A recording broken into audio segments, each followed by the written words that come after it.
This is Sarah White from Our Daily Craft, and today I want to talk to you about working with loop yarn. This is a product that has come on the market recently and is really popular.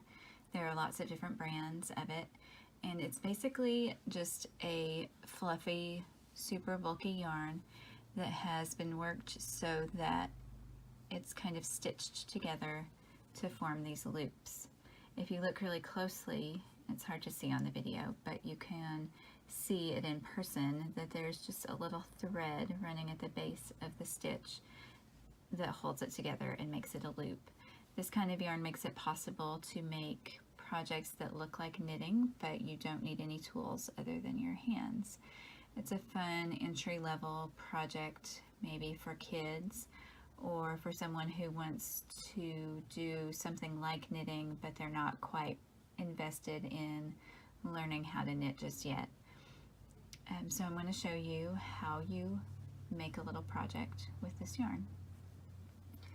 First off, because there are no needles involved, there's no cast on, you just lay out however many stitches you want to work with. And I do recommend starting on a table until you get the hang of working with this yarn, and then you can do it on the couch or wherever you like to craft once you understand what's going on and are paying attention to how it works. So I'm just going to start here with 6 loops, and so that means that this will be the first loop that I'm working through. To make the stitches, you pull a loop through a loop, and I'm going to go from back to front on this. And then you just need to be mindful as you go that you're grabbing each loop in order from the working yarn. It's really easy, especially if you're doing it while watching TV or something else. It's really easy to miss a loop. And so I recommend also looking at the back of the work when you've done a row, just to make sure that you're not seeing any loops hanging from the back.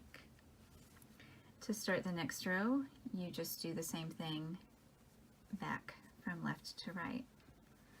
Again, making sure that you're getting a loop in every loop and that you are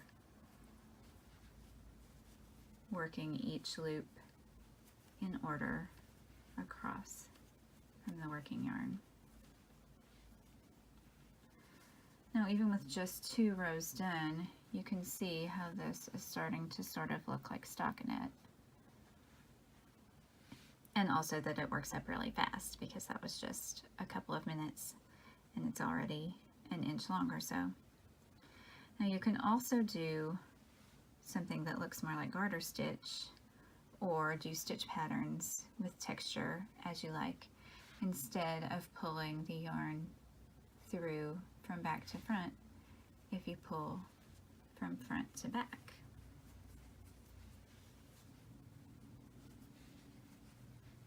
which also makes it easier to see that you're getting each loop. But as with anything else in knitting, it's just your preference for the stitch pattern that you like. And so then if I pull this out of the way, you can see how that looks like a ridge of purl stitches. And so you can easily combine those 2 stitches, whether to just make textured stripes or to do a stitch pattern like you would do in regular knitting. This yarn is really soft and fluffy. It's fun for scarves, hats, blankets, and anything that you make with it will work up really fast.